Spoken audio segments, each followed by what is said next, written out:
Bom, então vamos começar a falar de equipamento. Bom, então no vídeo de hoje quero começar com vocês a falar sobre equipamentos, principalmente os equipamentos que eu uso no meu dia a dia de trabalho, como drones, GoPro, câmera que eu estou utilizando aqui para gravar esse vídeo, que é essa Sony aqui, e eu quero começar por ela nesse vídeo. Por que eu escolhi essa Sony? Algumas coisas que não atingiram muito o que eu queria, mas também foi por falta de conhecimento meu. Ela não é uma câmera barata, né? Então, se você está procurando algum review de alguma câmera, algumas opiniões, acho que esse é um vídeo importante para você tomar a sua decisão, como eu tomei também a decisão na hora de comprar essa câmera. Bom, acho que uma pessoa que está iniciando no vídeo, uma pessoa que é amador, que está chegando nessa área, a primeira coisa que vai ver é se ela filma em 4K, qual é a resolução que ela tem, às vezes quer também tirar foto e fazer vídeo, então acaba sempre procurando primeiro essas coisas. Até porque é normal, é o que a gente está habituado a ver normalmente quando a gente vai comprar um telemóvel. Então a gente vai olhar ali mais ou menos a configuração de resolução e essas coisas. E essa Sony, ela filma em 4K,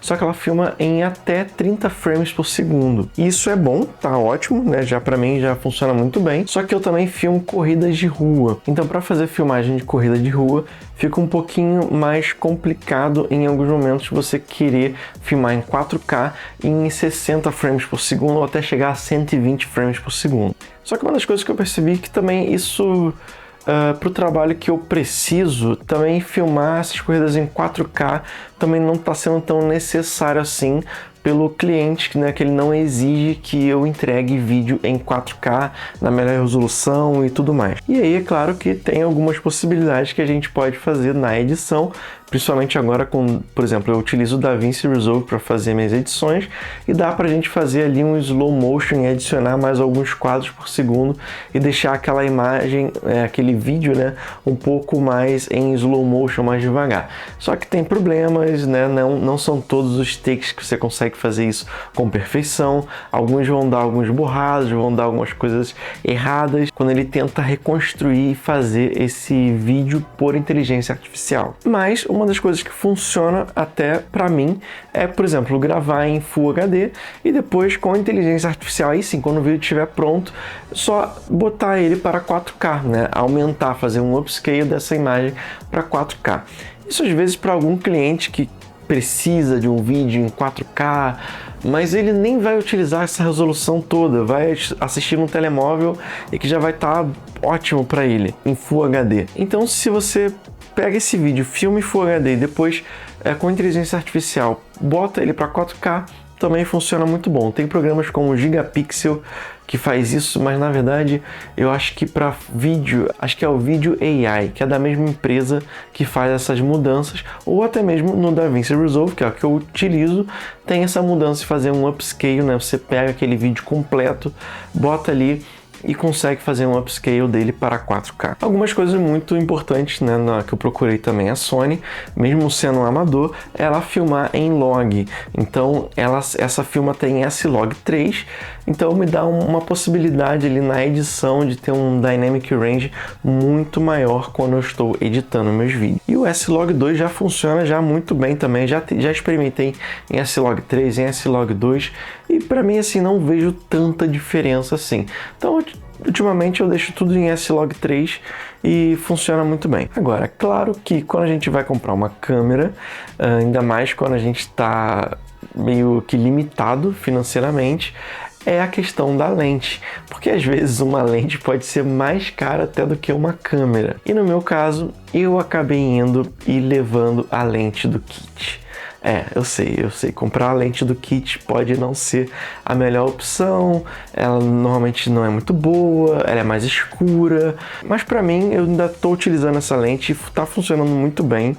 A única coisa que eu estou sentindo uma necessidade, que na verdade é quase que urgente de eu colocar nela agora, é um filtro para conseguir ajustar a entrada de luz. Porque como a gente sabe, os 3 pilares de iluminação, a gente tem a abertura, né, dela, a abertura da lente, a abertura do diafragma e o ISO.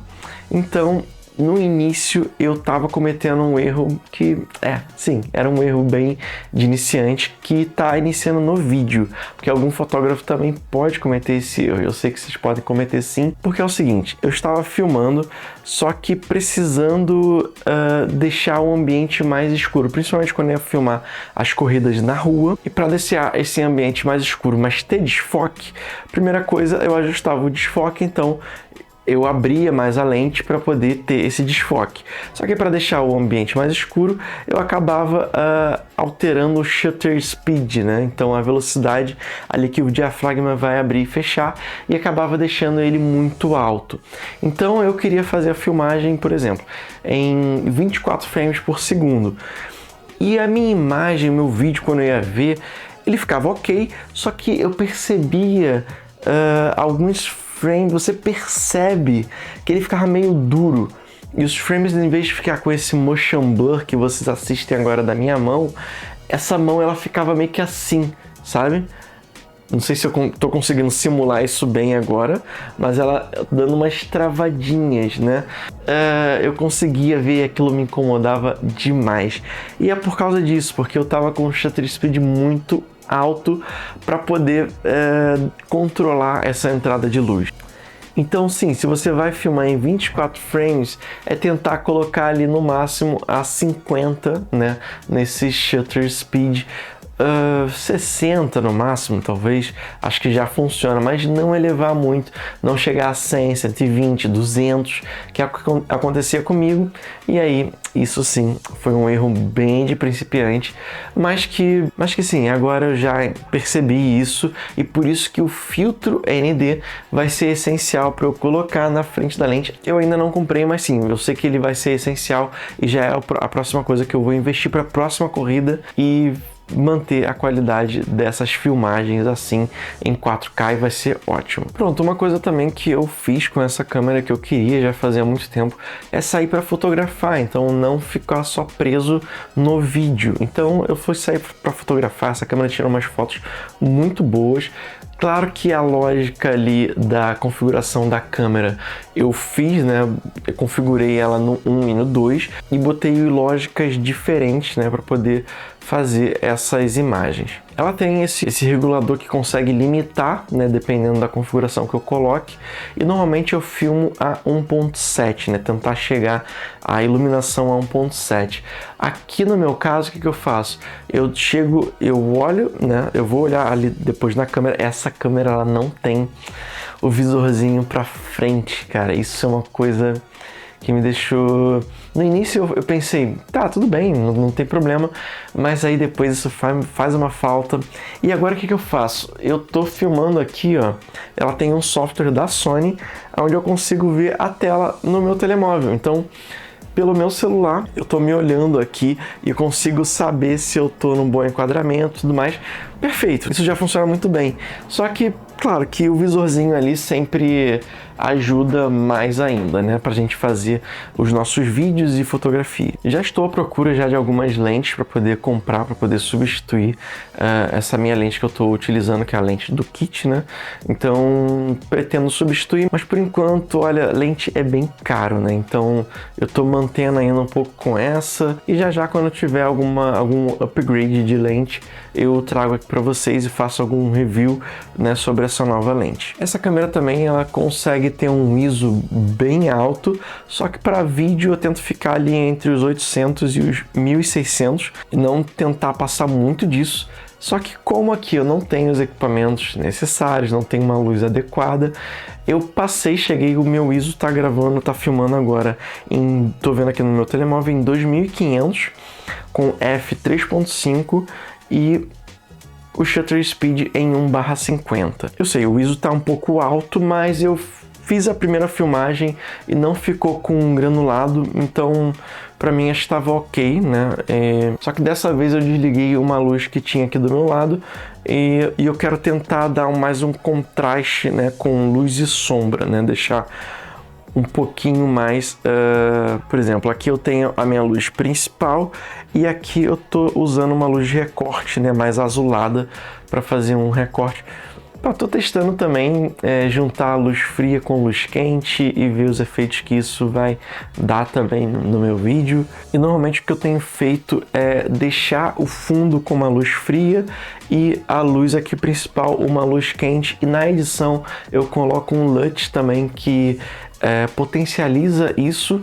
E é o meu modo de filmar e que me agradou, assim. Se vocês gostam, deixem também nos comentários aqui do vídeo para eu poder também saber aí o que isso não faz nenhum sentido na fotografia, na paleta de cores, no círculo cromático. Eu estudei tudo isso, eu entendo. Só que é uma coisa que eu tô experimentando e tô vendo aqui nos meus vídeos e fotografias o que faz mais sentido para mim. O que ela também veio foi com 2 baterias, né? Então tem a bateria principal e uma outra bateria de reserva. Acho que isso é importante para quando a gente está iniciando, principalmente os trabalhos, você vai fazer suas primeiras filmagens. Eu acho que é bom você ter uma bateria de reserva, porque para não ficar dependendo só ali do limite de uma bateria só. Ter sempre uma outra bateria carregadinha sempre facilita e vai te ajudar bastante. Então é isso, qualidade da imagem vocês estão vendo aqui é a qualidade desse vídeo. E é claro que você pode considerar essa câmera uma câmera mais profissional, mas eu quis tentar ir nessa câmera que, pra mim, eu imagino assim, que ela é uma câmera intermediária ali. Aquelas câmeras de cinema, pra mim, são a linha mais profissional, e pra mim essa é o nível mais intermediário. É claro que depende, né, do ponto de vista, depende do seu nível de experiência, tenho certeza. Então, se você já quer filmar em 60 frames por segundo, isso faz a diferença para ti, eu acho que você pode já ir na Alpha 7 IV ou na A7 III. Pode dar uma olhada, comparar o preço dessas duas. Se eu não me engano, as duas são full frames, né? Isso eu esqueci de falar. Essa é uma câmera full frame, então acho que eu garanto ali. E tô procurando sempre lentes em full frame, né? Não lentes cropadas. Não tem problema, né, de ser uma lente cropada, mas se você até for um fotógrafo, um videógrafo já profissional, quiser deixar um comentário aqui de quando que eu poderia utilizar uma lente cropada, eu imagino que para lentes de zoom, né, muito grande, eu acho que pode fazer sentido, mas para mim que, né, eu estou ainda aprendendo, estou ainda tentando entender, até mesmo na prática, né, os melhores enquadramentos, né, então a full frame tem sido o ideal para mim nesse processo. Ok, então é isso, deixe seus comentários aqui embaixo, né, eu já estou filmando aqui há 19 minutos, então até nessa questão dela não parar de filmar, isso é uma coisa bem importante e relevante, porque tem algumas câmeras que ela pode começar, você comprar uma câmera muito de entrada, ela vai só te permitir ele filmar, acho que, sei lá, 10 minutos, às vezes 5 minutos, então essa daqui, acho que ela continua até o cartão se esgotar. Ela tem entrada para 2 cartões de memória, tá? Eu posso fazer um vídeo só sobre os cartões, mas eu comprei esse de 128 da SanDisk de 200 MB por segundo. Acho que é importante falar sobre cartões de memória, então tomem cuidado também em comprar cartões de memória que são micro SD e usar um adaptador para botar na câmera, porque eu já tive relatos de pessoas falando que isso pode acabar queimando, né, o seu cartão e você perder os seus dados ali no meio de um evento, no meio de alguma fotografia. Isso pode ser um pouquinho ruim para você. Então, por isso eu fiz a questão de comprar um cartão único, né, SD, não micro SD, para essa câmera. E ele tem 200 MB por segundo. Ela filma em 100 MB por segundo em 4K. Então, tem ali mais 100 MB de sobra, então para mim tá ótimo. Então é isso, deixe seus comentários nesse vídeo se tiver alguma dúvida, algo que eu poderia falar mais nos outros vídeos, fazer talvez um vídeo mais técnico. Esse aqui é um vídeo mais sobre apresentação dos meus equipamentos, ok? Então espero que vocês estejam gostando desse tipo de conteúdo aqui do canal, e se você tem algum amigo que tem interesse sobre esse tipo de conteúdo, compartilhe esse vídeo que vai me ajudar, e deixe seu like nesse vídeo, comentários que sempre ajuda a eu entender o que vocês estão querendo, o que vocês estão querendo que eu traga mais aqui pro canal, ok? Para falar sobre essas coisas. Então é isso aí, galera. Até o próximo vídeo. Até lá e tchau, tchau.